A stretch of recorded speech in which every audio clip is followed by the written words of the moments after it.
dulu customer Jimmy juga kan. So Oh, macam okey. Dari customer, lepas tu sekarang ambil alih bisnes Jimmy.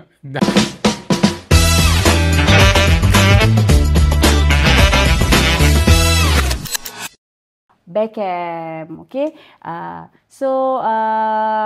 Khalil, boleh kenalkan diri? Dulu sinonim dengan Jimmy, Jimmy Beckham. Tapi sekarang ni rasanya ada pertukaran, orang kata apa, change of management ke macam tu lah. Cerita sikit lah. Basically, kalau ramai yang tahu Beckham tu, dia originated daripada Jimmy lah. Jimmy actually started the branding dari rumah sampai to where it is now. So, Alhamdulillah, I mean like with word of mouth semua, I think Beckham is quite well known in the camping industry for their quality of workmanship and also the finishing that they do. On top of that, Beckham bukan sahaja in terms of washing, kita buat repairing as well. Okay. Macam sim seal and macam koyak tu semua, we would do it in-house lah. Actually, it's like, I mean like what Jimmy dulu cakap macam he wants to make it as a one-stop center.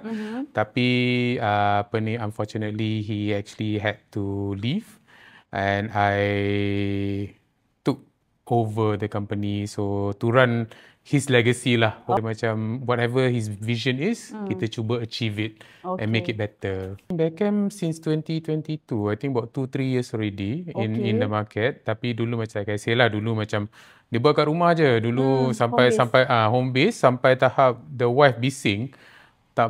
Rumah tu penuh sangat dengan kemah. So he actually had to open up a shop.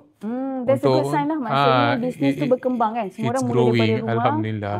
Dulu customer Jimmy juga kan. So macam dari customer, lepas tu sekarang ambil alih bisnes Jimmy. Ambil bisnes Jimmy terus kan. Kira macam in a way macam itulah, macam from a customer to the owner itself. So macam quite a change lah.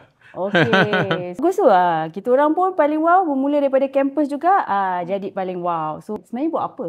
So basically I sebenarnya previously I kerja corporate. Okay. Dah kerja corporate for many moons lah. So macam sampai bila kita kerja dengan orang ni. Which industry?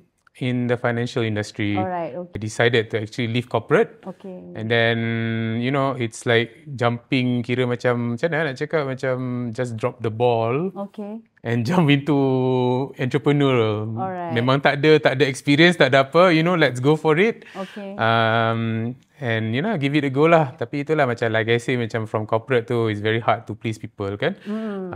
It's very hard to please the higher up. So daripada I please people, might as well this company ni I own. Okay. Better I please for the company itself kan. Betul, whatever I do is for my own benefit. Yeah. Macam orang dengar macam, betul kau ni kan. Macam you had a good life.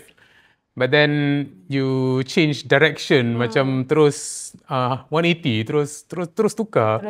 But then in a way macam it affects, I mean for me personally macam when you work corporate ni, it does affect mental health. Yes, your mental health. Memang akan terasa and it affects sampai bawa ke rumah, which is not healthy for the family.